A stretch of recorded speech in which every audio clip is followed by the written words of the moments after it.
नमस्कार दोस्तों, welcome back to my channel friends. मैं आप सबका अपने चैनल स्टॉक्स फॉर लाइफ पे बहुत स्वागत करता हूं। Welcome to STFL family. DI family में बस पता है कि हमारी एक वीडियो आती है दिन भर में स्टॉक फटाफट, लेकिन आज रात में आ रही है क्योंकि मैं देख रहा था कि रात में न्यूज़ क्या क्या हमें इकट्ठा देखने को मिल रही है। जी हाँ दोस्तों, मैं कोरोना वायरस के थोड़े जो अपडेट्स है उसका वेट भी कर रहा था, तो हमें वो अपडेट्स देखने को मिल चुके हैं। और दोस्तों 10 से 12 स्टॉक कवर करूंगा जहाँ पे बेस्ट बाइंग लेवल बताऊंगा और क्या क्या हमें उसमें न्यूज़ देखने को मिल रही है। और खासकर दोस्तों मैंने आज के दिन बहुत सारे वीडियोस बनाए हैं कि जी हाँ दोस्तों, इधर पे कि मार्केट पलट भी सकता है। बिकॉज कोरोना दोस्तों जो ग्राफ है अपने आप में बहुत चिंताजनक है, इस बात को ध्यान रखिए। मैं डरा नहीं रहा हूँ, जो न्यूज़ है उसको कवर कर रहा हूँ। और दोस्तों उसके अगेंस्ट में कौन कौन से शेयर में बाई करनी है दोस्तों मैंने उसका नाम भी बता दिया है। आपको इन सब से बहुत ही ज़्यादा फायदा होगा, बिकॉज स्टॉक मार्केट में ट्रैक करना और अपनी सूझबूझ लगाना सबसे इंपॉर्टेंट होता है। तो गाइस क्या न्यूज़ हमें निकल के आ रही है, और स्टॉक में हम लोग बहुत सारे स्टॉक के बारे में डिस्कस करने वाले हैं। चैनल फर्स्ट टाइम होंगे सब्सक्राइब कर सकते हैं इस तरह की क्वालिटी कंटेंट को सबसे पहले एक्सेस करने के लिए। Now without delaying any for time let's begin. तो गाइस बात की जाए महाराष्ट्र की, तो बद से बदतर हालत हमें देखने को मिल रहे हैं। हालांकि हमारे पास वैक्सीन हैं तो वो डर नहीं था जो एक साल पहले का है, लेकिन दोस्तों ध्यान रखिएगा 50,000 के केसेस के लगभग हमें महाराष्ट्र दोस्तों रिकॉर्ड तोड़ केसेस में बढ़ोतरी देखने को मिल रही है। बात की जाए हॉट स्पॉट बन चुका है, बड़े से बड़े अभिनेत्री हो अभिनेता हो उनको भी दोस्तों कोरोना पकड़ रहा है, तो अपने आप में ये बहुत चिंताजनक है। और अब देख सकते हैं दोस्तों किधर पे कल के दिन ही उद्धव जी ने मीन्स इनके जो सीएम है उन्होंने बताया था कि लॉकडाउन की कंडीशन इमर्ज हो सकती है अगर केस बेकाबू होते हैं। तो इस बात का ध्यान रखिए, क्योंकि उन्होंने यही स्पष्ट किया था कि संग संग नहीं हो जाएगा, लेकिन अगर बेकाबू होता है तो हमारे पास कोई रास्ता नहीं होगा, बिकॉज लोग बहुत कैजुअल हो चुके हैं। तो गाइस इसका ध्यान ज़रूर रखिएगा। और मैं ये बताना चाहता हूँ कि देखिए ग्लोबल मार्केट जो है दोस्तों वो बहुत तेज़ है, तो मार्केट हमारा ग्लोबल को ही फॉलो करेगा। यस, कुछ समय के लिए टेम्प्रोरी रीजन की वजह से रिएक्ट कर सकता है, लेकिन ध्यान रखिएगा फ्रेंड्स कि जब तक डो चल रहा है उसके पीछे पीछे हम लोग चल रहे हैं। लेकिन जैसे गिरावट होगा तो हम लोग को बाजी मारनी है। जो स्टॉक महंगे हो चुके थे, जिनकी अभी बहुत ज़्यादा चाल हो चुकी थी, उन सब पे फ्रेंड्स अपना जीटी लगाना है। कल दोस्तों मैं स्टॉक का एक वीडियो लेकर आऊँगा जहाँ पे मैं कौन कौन से स्टॉक में इस महीना बाइंग करने वाला हूँ आपको बताऊँगा और आपको लेवल से बताऊँगा। एनीवेज अगर आप देखें तो महाराष्ट्र के कंडीशन थोड़ा हाथ से निकल रहे हैं, आपको इसको ज़रूर नोट करना चाहिए और देखना चाहिए कि हमें महाराष्ट्र से क्या न्यूज़ निकल के आ रहे हैं। और कोविड इंडिया की बात की जाए तो उसमें 223 से बढ़ रहा है, लेकिन अच्छी बात तो ये है कि वैक्सीन का ट्राई भी बढ़ रहा है। लेकिन हमें इसके इम्पैक्ट जो स्टॉक में देखने को मिलेंगे उसको टेम्प्रोरी टाइम के लिए अवॉइड करना सही रहेगा। तो गैस बात की जाए सनोफी इंडिया की, दोस्तों बहुत ही शानदार कंपनी है और ख़ास बात इधर पे ये है 70 to 80% डिलीवरीज हमें दिखाई पड़ती है, 20 का आरओई के ऊपर देखने को मिलता है। डेफरी कंपनी है और जिस हिसाब से इनमें डिलीवरीज देखने को मिल रही है दोस्तों, इसको 9,000 से ऊपर की ओर ले जाने की क्षमता रखता है। कुछ लंबे समय से कंसोलिडेशन फेस खा रहे हैं, बट अगर आप देखें दोस्तों तो स्टॉक की क्वालिटी में कोई भी कमी नहीं है। बहुत बड़ा दोस्तों वेल्थ क्रिएटर रहा है, आपके पास है माल दबा के बैठिए। अगर आपको कोई अच्छी फार्मा कंपनी पे निवेश करना है तो जी हाँ सो सनोफी इंडिया एक हो सकता है, बिकॉज इनके फिनेंशियल्स इनके और भी पैरामीटर्स मुझे काफ़ी पसंद आते हैं। और चूंकि एक लॉन्ग टाइम से कंसोलिडेशन कर रहा था, एक ब्रेकआउट की पॉसिबिलिटी है। बहुत सारे ब्रोकर्स ने इसका टारगेट 9,000 के ऊपर भी रखा है। आप चाहें आपको कोई अच्छी कंपनी चाहिए थोड़ा महंगा अगर होने से भी चलेगा तो जी हाँ दोस्तों डेफरी कंपनी है, आप चाहे तो सनोफी इंडिया को कंसिडर कर सकते हैं एज अ फार्मा कंपनी। तो गाइस कल के दिन मैंने आईएफसी को लेके एक वीडियो बनाई थी जहाँ पे मैंने बताया था कि 1 करोड़ से ऊपर शेयर्स डिलीवरीज देखने को मिल रहे हैं। और दोस्तों यस, ये वीडियो मैं इसलिए बनाता हूँ क्योंकि आपको दोस्तों सही मार्गदर्शन मिले। बात की जाए अपने आप में दोस्तों 8 से 10% सालाना डिविडेंड देने वाली कंपनी है। तो लोग आएंगे दोस्तों नेगेटिव फैलाएंगे, उनको छोड़िए। बिकॉज कोविड के टाइम में है, आपको अच्छे से पता है कि कोविड के टाइम में कौन सा ट्रेंड उतना अच्छा चल रहा है ना। तो कोविड जाएगा तो ही रेलवेज़ के शेयर में एक तेज़ी आएगी, और जब दोस्तों ये तेज़ी आएगी आपकी आंखों के सामने से ये तेज़ी निकल जाएगी। आपके पास है माल दबा के बैठिए। आपने देखा कि एक साल पहले ही कंडीशन आप देख लीजिएगा। इवन दोस्तों आरवीएनएल की बात की जाए, कोरोना क्रैश में वो 10 रुपये तक आ चुका था, मैं आरवीएनएल की बात बोल रहा हूँ। और उसके बाद वही स्टॉक दोस्तों एक साल में 33 गया, तो 10 महीने रुलाया फ्रेंड्स, और 2 महीना में ही 3 महीना में ही उस स्टॉक में 3 गुना रैली आ गई। इसीलिए इस कंपनी को बेचना तो बिल्कुल नहीं है। एक बात की जाए एनपीए फ्री कंपनी है, बहुत ही धांसू फंडामेंटल है और आपको लॉन्ग टर्म रिवॉर्ड ज़रूर करेगी।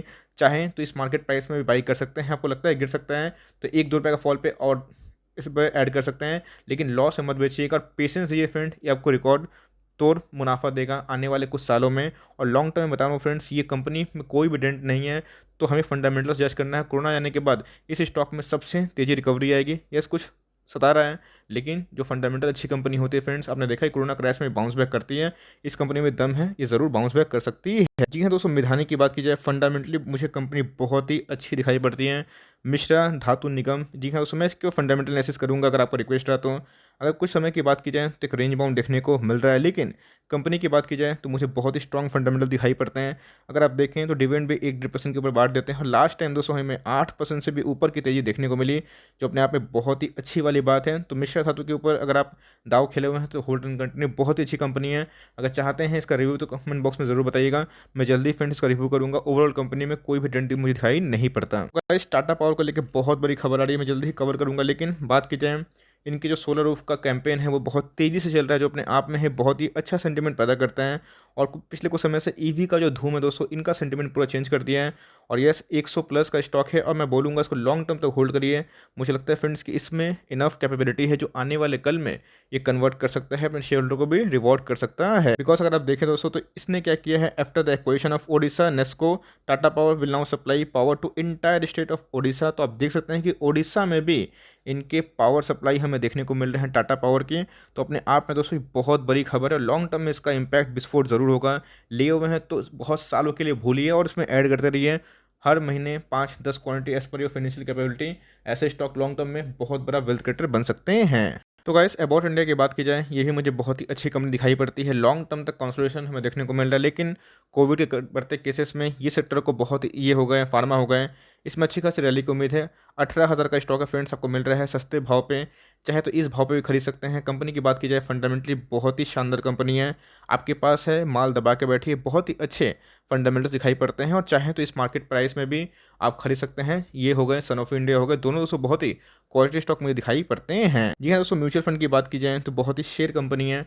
27 अप्रैल को इनके नंबर आने वाले हैं Q4 की। और दोस्तों ये मेरे पोर्टफोलियो में अच्छा खासा वेटेज लगता है इसकी। और निपॉन की बात की जाए, दोनों डिफरेंट कंपनी है और मेरी एकदम नज़र है दोस्तों कि नंबर कैसे आएंगे, बिकॉज यही नंबर दोस्तों मुझे डिसाइड करने में मजबूर करेंगे कि मैं अपने स्टेक को बढ़ाऊं या फिर कॉन्स्टेंट रखूँ। घटाने का तो सवाल होता नहीं, बिकॉज मैं लॉन्ग टर्म के लिए इसको लेकर रखा हूँ। मेरा एक प्रिंसिपल है कि जैसे जैसे इनके फंडामेंटल सुधरते हैं, आई मीन टू से इनके नंबर सुधरते हैं, वैसे वैसे उसमें मैं अपना दाव खेलते रहता हूँ। ये मेरा स्टाइल है। तो देखना बनता है Q4 के नंबर्स कैसे आएंगे। Q3 तक तो मैंने अपने आप को समझाया था कि चलो कोरोना है नॉल, मैं समझ सकता हूँ, लेकिन Q4 के नंबर्स में थोड़ा सुधरना चाहिए। देखना है दोस्तों कि मार्केट से कैसा परफॉर्म करते हैं और अपने कैसे कैसे स्टेट्स दिखाते हैं। अगर सही मोमेंटम रहा, सही रिजल्ट रहा, तो मैं दोस्तों इसमें अपने स्टेक को बढ़ाने का सोच रहा हूँ। अगर मोमेंटम या फिर जो डिसा खराब रहा है तो मैं अपने स्टे को कांस्टेंट रखूंगा और जैसे जैसे मुझे रिकवरी महसूस होगी वैसे वैसे मैं स्टे को बढ़ाऊंगा। घटाने का कोई सवाल नहीं होगा। डिफरेंट कंपनी ये और निपॉन लॉन्ग टर्म में अच्छा खासा पैसा बना सकते हैं और आपके पास है माल दबा के बैठे, चाहे तो इस मार्केट प्राइस में भी ले सकते हैं। कंपनी बहुत ही अच्छा है। बेस्ट प्राइस बाइंग प्राइस हो 2850 2870 को लगभग मिलता है, जो बहुत बार आता है। उधर पर चाहें तो आराम से माल उठा सकते हैं। गाइस पीवीआर को अभी के टाइम में बिल्कुल भी अवॉइड करिए, बिकॉज अभी कंडीशन एकदम बद से बदतर हो गया। इवन आलिया भट्ट को भी दोस्तों हो चुका है, तो भाई कौन सा बॉलीवुड मूवी ठीक से आएगा, आप समझ रहे हैं ना। तो इसीलिए लिए हुए हैं तो लॉस समझ बेचिएगा। आपको और 6-8 महीना का समय लग सकता है जब फिर से एक कोरोना का ग्राफ नीचे होगा, तब में भी दोस्तों एक अच्छा खासा सेंटीमेंट होगा। लेकिन उससे पहले पीवीआर बिल्कुल भी छूना नहीं है। और कभी आपको बहुत रिस्क लेना है, एकदम मार्जिन ऑफ सेफ्टी, तो 1130 ध्यान रखिएगा फ्रेंड्स, 1130 और 1100 वहाँ पे मुझे लगता है कि मार्जिन ऑफ सेफ्टी है। और कभी 1000 के नीचे मिले तो उधर पे सुपर एमओएस है, जहाँ खोने के लिए भाई साहब कुछ नहीं, पाने के लिए बहुत कुछ है लॉन्ग टर्म में, तो वो एक दाव हो सकता है। लेकिन अभी के टाइम में थोड़ा सा अवॉइड करिए, बिकॉज सेंटीमेंट खराब है और मुझे लगता है कि इसमें और थोड़ी सी कमजोरी आ सकती है आने वाले कुछ समय पे।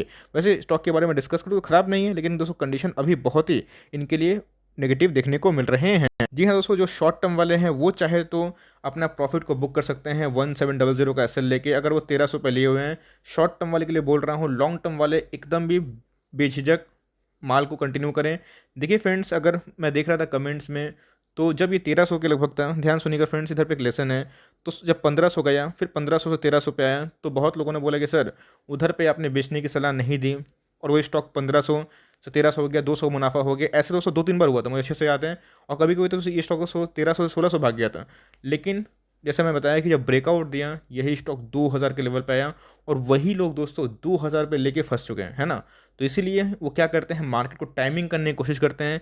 इसलिए फ्रेंड्स मैं माइंड नहीं करूंगा। अगर 6 महीना में मेरा प्रॉफिट अगर आधा भी हो जाता है, मुझे माइंड नहीं करना है, बिकॉज मुझे अच्छे से पता है अगर मेरे 6 महीना में प्रॉफिट आधा होते हैं, तो जब नेगेटिव सेंटीमेंट हटेंगे गाइस, 1 वीक से लेकर 2 वीक में वो मुझे डबल रिटर्न दे देगा। ऐसे हमने बहुत सारे स्टॉक्स में देखे हैं और ये पर्सनल एक्सपीरियंस है। अगर आप लॉन्ग टर्म वाले प्लेयर है 5 से 10 साल के लिए, जाने दीजिए कुछ प्रॉफिट माइनस होता है तो भाई वो उसमें ऐड करने का टाइम है। लॉन्ग टर्म में छोड़िए, भूलिए, आपको पैसा मिलेगा। लेकिन अगर आप ट्रेडर हैं, शॉर्ट टर्मर है, तो चाहे तो प्रॉफिट बुक कर सकते हैं। डायरेक्टली बोल रहा हूँ बिकॉज अभी सेंटीमेंट खराब होता हुआ देखने को मिल रहा है। लेकिन दोस्तों मैं पैनिक नहीं करूँगा, मेरा तो बहुत निश्चित लेवल से है। मेरा प्रॉफिट थोड़ा कम हुआ है लेकिन मैं नेगेटिव में नहीं हूँ। आपने हाई लेवल पर लिया भी हुआ है तो कोई दिक्कत नहीं है।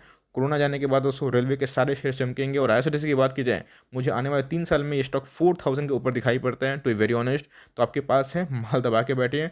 कंपनी क्वालिटी में कोई भी कमी नहीं है और कंपनी डेट फ्री है। आपको लॉन्ग टर्म में 100 का रिवॉर्ड करेगी। लेकिन जैसे बताया कि शॉर्ट टर्म वाले अपने प्रॉफिट को बुक करते चलें या फिर अपना एसएल ले काम करें, उस लेवल पे आते ही आपका माल सेल हो जाएगा। तो गाइस बंधन बैंक की बात की जाए तो बहुत ही अच्छी और क्वालिटी बैंक दिखाई पड़ती है, लेकिन एनपीए का इशू है। लेकिन कोई दिक्कत नहीं दोस्तों, इनके अंदर बड़े बड़े म्यूचुअल फंड की बात की जाए, बड़े बड़े कंपनी की बात की जाए, उनके स्टेक दिखाई पड़ते हैं दोस्तों। इस बिज़नेस की बात की जाए, इस बैंक की बात की जाए, मुझे सबसे ज़्यादा ग्रोथ वाली बैंक ये दिखाई पड़ती है, to be very honest. But जैसे मैंने बताया कि बड़े बैंक जो वही होते हैं जिनके एनपीए कम हो, तो अभी दोस्तों इनके एनपीए वैसे नहीं कम हो रहे हैं। लेकिन लॉन्ग टर्म में दोस्तों मुझे लगता है कि ये एकदम किंग है। आपके पास है, एकदम लॉन्ग टर्म का बेट खेलिएगा तो आपको रिवॉर्ड कर सकते हैं। लेकिन ध्यान रखिए, रिस्क एसोसिएट है और जब से लिस्टिंग हुई है तब से गिर रहा है। लेकिन कंपनी जैसे मैं बताया ग्रोथ है, लेकिन एनपी को लेकर जूझ रही है। अगर उस न्यूज़ से फैक्टर इन होना चाहते हैं तो निवेश कर सकते हैं। Otherwise go with HDFC bank, जो मुझे बहुत ही पसंद है। और मुझे लगता है कि बैंकों में सबसे सेफ बैंक वही है। और वो बैंक अगर कभी गिरता है तो गाइस पूरा इकोनॉमी गिर जाएगा, इस बात का ध्यान रखिए। तो अगर बैंकों में सबसे सेफ और बेट खेलना है, वो हो गए कोटक हो गए, आईसीसी हो गए, एक्सिस बैंक में ठीक ठाक है। लेकिन कोटक महिंद्रा बैंक दोस्तों मुझे मीन्स एचडीएफसी बैंक से भी स्टेबल लगता है। लेकिन हाँ, रिटर्न की बात की जाए तो एचडीएफसी बैंक में रिटर्न भी बनता है और स्टेबल भी होता है। तो दोनों अलग अलग फर्स्ट और सेकंड की कहानी है, कोटक और एचडीएफसी बैंक। लेकिन दोनों दोस्तों बहुत ही अच्छी कंपनी है। आपके पास दोनों में से कोई कंपनी है तो होल्ड कर सकते हैं। अगर रिस्क लेना है तो इस कंपनी को भी ले सकते हैं, थोड़ा थोड़ा माल चाहे उठा सकते हैं। लिए हुए हैं तो लॉस में मत बेचिएगा और लॉन्ग टर्म का प्लानिंग करिए। स्टॉक में दोस्तों बहुत ज़्यादा ग्रोथ दिखाई पड़ती है। तो वैसे बाटा की बात की जाए तो अपने आप में ही जूते मैन्युफैक्चर करने की अच्छी खासी कंपनी दिखाई पड़ती है। लेकिन इसका जो साथी है, जैसे मैंने बताया कि एक नया मार्केट में गुंडा है हाई मिनटों से, एक नया मार्केट में लीडर आया जिसका नाम है रिलैक्सो फुटवेयर्स। नया मार्केट कैप भी अचीव करा और इसको हरा भी दिया। यही होता है। और मुझे लगता है कि इस बार भी दोस्तों रिजल्ट मोर और लेस उतने अच्छे नहीं आने वाले, फ्लैट ही आएंगे, जिसका मार्केट भी अनुमान लगा रहा है। लेकिन ओवरऑल लॉन्ग टर्म तो कोरोना नहीं रहेगा। वर्क फ्रॉम होम से बात की जाए, स्कूल सब बंद है, तो इनके जो लेदर शूज़ है जो बहुत ही पॉपुलर हैं, स्कूल शूज़, ऑफिस शूज़, वो ठीक से नहीं बिक रहे हैं और टाइम लग सकता है। लेकिन कंपनी की बात कीजिए, जो वैल्यू एडिशन करना चाहते हैं, 1800 का स्टॉक है, करंट मार्केट प्राइस में बाई कर सकते हैं। मुझे लगता है कि आने वाले रिजल्ट के पहले 1550 से जा सकता है। इधर पे एक दोस्तों स्विंग ट्रेड कॉल भी है, जहां आप 1390 का एसएल लेके अपना फर्दर पोजीशन को इनिशिएट कर सकते हैं। ओवरऑल कंपनी की बात की जाए तो बहुत धांसू है, लॉन्ग टर्म के लिए भी अच्छा खासा बेट बनता है। आप देखते हैं बहुत बड़ा पैसे बनाए इस कंपनी ने, लेकिन कंडीशन इनके थोड़े विपरीत हैं।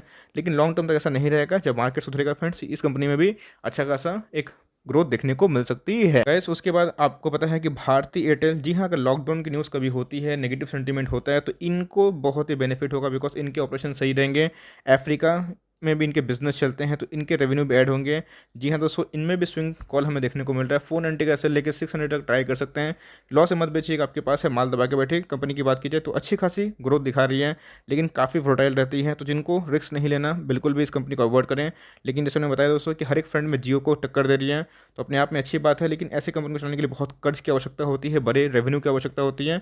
इसीलिए अगर आप उसको फैक्टर नहीं करना चाहते हैं तो छोड़ दीजिए, गो विथ रिलायंस। लेकिन मुझे लगता है कि अगर आप अपने रिस्क को हेज कर सकते हैं, मैनेज कर सकते हैं, तो दोस्तों आराम से आपको ये स्विंग ट्रेड कॉल देखने को मिल सकता है। तो गाइस बात की जाए एमटीआर टेक्नोलॉजीज की, तो बहुत लोग पूछ रहे कि सर एमटीआर में क्या करें। दोस्तों बहुत, इवन मैं बोलूँ सच बताऊँ तो पिछले कुछ समय से बहुत सारे लाइक स्टॉक में पंप एंड डम कहानी देखने को मिली। लेकिन ये स्टॉक दोस्तों मुझे बहुत ही उनमें से क्वालिटी वाला स्टॉक लग रहा है और आने वाले टाइम में भी यकीन है फ्रेंड्स कि अच्छा कर सकता है। आपके पास है, माल दबा के बैठिए, शॉर्ट टर्म वोलेटिलिटी से डरना नहीं है। इनके बहुत ही stable business, revenue, graph, growth सब कुछ दिखाई पड़ता है। मुझे लगता है कि लॉन्ग टर्म में ये ज़रूर आपको रिवॉर्ड कर सकती हैं।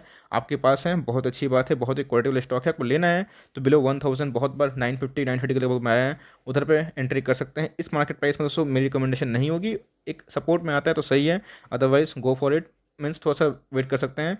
कंपनी की बात की जाए तो बहुत ही अच्छी है और इनकी अच्छी लिस्टिंग गिन भी देखने को मिले और कंपनी बहुत स्टेबल देखने को मिल रही है फ्रेंड्स। 1000 के ऊपर ट्रेड कर रही है, जहाँ पे सारे आईपीओ फुस हो चुके हैं और कंपनी बतलाती है कि कितना ये स्टेबल और बहुत ही रेप्यूटेड कंपनी क्लब में आती है। So for timing that's the end of the stock फटाफट, जहाँ मैंने न्यूज़ पर कवर किए और आपको बताया भी। आई होप दोस्तों वीडियो आपके लिए हेल्पफुल है, कंटेंट सही लगा होगा तो एक लाइक कर दिएगा। चैनल फर्स्ट टाइम होगा तो याद से सब्सक्राइब भी करना ना भूले। फर्दर कोई डाउट है उसको ड्रॉप कर सकते हैं और कोई स्टॉक का रिव्यू चाहिए उसका नाम भी ड्रॉप करेगा। I would love to make a video on your demand. तो गाइस मिलते हैं जल्दी ही, तब तक के लिए bye, thanks for friends, God bless you all.